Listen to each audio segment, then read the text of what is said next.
Hey everybody, this is James Lindsay, and you're listening to New Discourses Bullets, where I give a short bullet point type summary of a single topic from woke Marxism that you need to understand so we can defeat it. And we just had President Trump get reelected, and the predictable happened across America. People had meltdowns. Leftists had meltdowns. But across American colleges and universities, and also K through 12 schools, teachers and professors and other faculty members infantilized their students, just like they did in 2016 to an extreme, just like they have for a million other things. I'm talking about the safe space culture, the coloring books, the crayons, the puppies, the bubbles, all of this very childish safe space stuff, the days off, days of mourning, blah, blah, blah. Just for comparison, not that I'm some kind of a hard ass or whatever, I just want to give you a comparison because 2001 was not that long ago, right? 2001 was not that long ago. I was in college on 9/11 in 2001. I was in college and I was a physics major, and I was a senior in my physics major. And I went to my classes on 9/11 and I was told the following: something very bad has happened. It's all over the news. And for the next hour, we're going to focus on physics.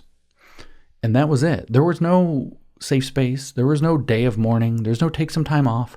There's none of this crap like I need a personal day or a mental health day. There were certainly no crayons. There were certainly no coloring books. There were no cuddly characters. There were no rooms with soft music or cartoons playing. None of this infantilizing crap.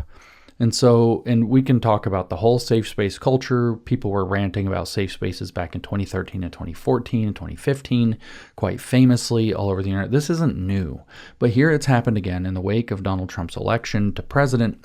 And we're having our universities offer all of this kind of like little kid counseling, safe space, coddling, infantilizing activity for the students. And we can make fun of that, and maybe we should. I will say that we've been doing so for a decade to almost no effect. Maybe it helps, maybe it doesn't, I don't know, but for 10 years it hasn't really achieved a lot. People have tried to explain it. The Coddling of the American Child was a book by Greg Lukianoff and John Haidt, for example. And, there's a lot that can be said about its downstream impacts and all this, but I want to talk about it from a communist perspective. I want to talk about it from a critical pedagogy perspective, as opposed to talking about it in any of these other psychological or sociological or whatever other terms. Because I want to explain that this activity isn't just infantilizing. It's not just a symptom of the university gone wrong, of treating our college students or young adults as though they are children, not allowing them to grow up. It's not just coddling. In fact, it's not coddling at all in its primary function. Coddling is a secondary function or a superficial function or an external function, if we want to, an exoteric function. The true function of all of the safe space, coloring book, pedagogy of crayons, if we might spin a word for it, and stuffed animals and coloring books, the real purpose of that is to convince the student body that something traumatic happened because the politics they wanted didn't happen. So in other words, the goal is to teach students that it is correct to interpret a Marxist politics not getting its way as a traumatic event. They need students to believe, and they need as many students as possible. It doesn't get them all. They need as many students as possible to believe that something truly traumatic happened when the avatar of their class enemies, Donald Trump, or their political enemy, Donald Trump, got elected to president. That's the real purpose. And I need you to understand the difference. It's not about coddling. It's not because everybody's gone soft. This is much more insidious than that. This is much more evil. It's not that they've gone soft. It's that they are using the opportunity of a political news event to teach the children and K through 12 and the young adults in colleges, to teach them that something when something like that happens, when your side doesn't win in politics, when the left doesn't win in politics, it is traumatic. It is an emotional experience. It is something to be feared. It is something that requires counseling. It's something that requires mental health space. It's something that requires help. It's something that requires all kinds of trauma-informed care. That's what it is. And so that implants just the fact that there would be a safe space on campus if only one student or zero even went to it sends the message that there is a reasonable basis in the eyes of the academic authority to believe that something traumatic has happened. The election of a president is not traumatic, especially one like Donald Trump, who's been nothing but pro-America, pro-freedom, and was not a dictator for his 4 years that he was already in office at one point. This was not a traumatic event, but they've had it worked up, whether it's through, stories about Project 2025, breathless stories, or Donald Trump taking abortion away, which of course he said he's not even going to do. And he wouldn't have done anyway because his whole purpose was to make it a state's issue, not a federal issue. And whatever breathless thing that they've convinced these young people that this is a serious traumatic event in their lives, that's the point. That's the point. That's why they do the coddling stuff. It's not about coddling. It's not because they lost their minds. It's because they are sending a signal that they've experienced trauma. Now, why in the world would they want to send the idea that these people, that these young people in the colleges and universities have been traumatized by a political event? Why would they want to validate that idea and send that signal? Well, it's very simple. Because communism is a cult, and cults recruit and maintain and strengthen the commitment of their membership through traumatizing them and then pretending that they are the resolution to the trauma that they feel. So pay attention. Donald Trump getting elected, which is a totally normal event in politics, is not traumatizing until you're told it's traumatizing.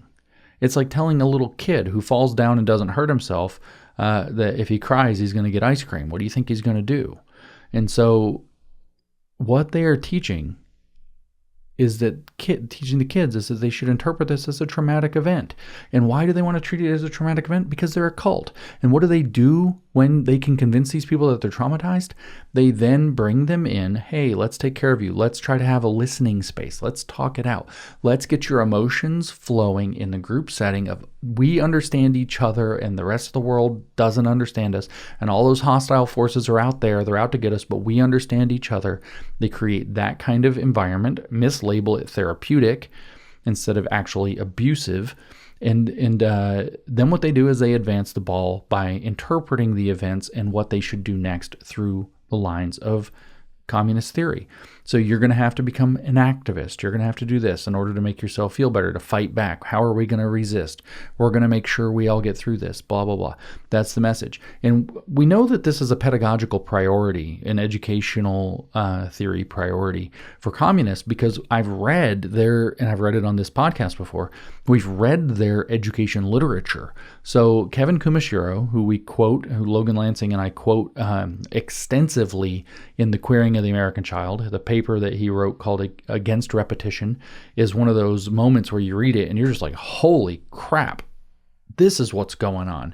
Like kind of every other page, every couple times every page, you can't believe what you're reading. And one of the things Kevin Kumashiro says, I'm not going to read it, the direct quote here, I've done it in a few podcasts already. It's in the book, Queering of the American Child, queeringbook.com. You can go get it at queeringbook.com. That's my commercial. What he says is that when you do teaching for social justice, in other words, social justice pedagogy or critical pedagogy, when you do teaching for social justice, what you're going to do is lead the students into a position of lots of negative emotions, anger, grief, blah, blah, blah. Shame, he lists a bunch of them. And he says that this is an expected byproduct of the teaching for social justice or teaching critical consciousness. This is what it's going to do, right? And then he says it is the teacher's responsibility not just to lead the students into this emotional crisis, as he describes it, but then to help them structure their environment so that they can resolve the crisis productively, by which he means in the direction of further commitment to the woke Marxist cult that is trying to use this tactic to gain more adherence. So step one, intentionally traumatize students. Drive them into an emotional crisis. Step two, structure the environment around them so that they resolve those crisis feelings in a way that strengthens their commitment to the woke ideology. That is explicitly the pedagogical, the educational motivation and practice that Kevin Kumashiro is saying is at the heart of social justice education or critical pedagogy. Okay, so let's back up to where we started.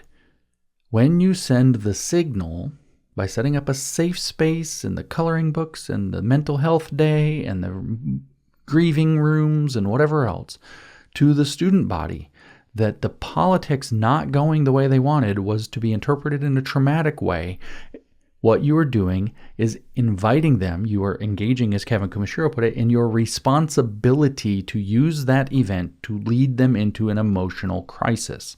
You will then bring them in and structure the environment. There is your coddling, infantilizing circumstance. You then structure the environment around them in order that they leave that environment more committed to the woke ideology. So there is a pedagogical purpose, a practical purpose, which is fundamentally evil, but it is cult indoctrination, cult recruitment and indoctrination in the safe space culture, which up till now, as far as I can tell, nobody has talked about whatsoever. I think that this is an embarrassment for me to be here, 10 years into safe space culture or more, and just now be figuring out that it has a very insidious purpose. And I'm not going to say that that's a purpose that's in there. That is its purpose. That is its primary purpose.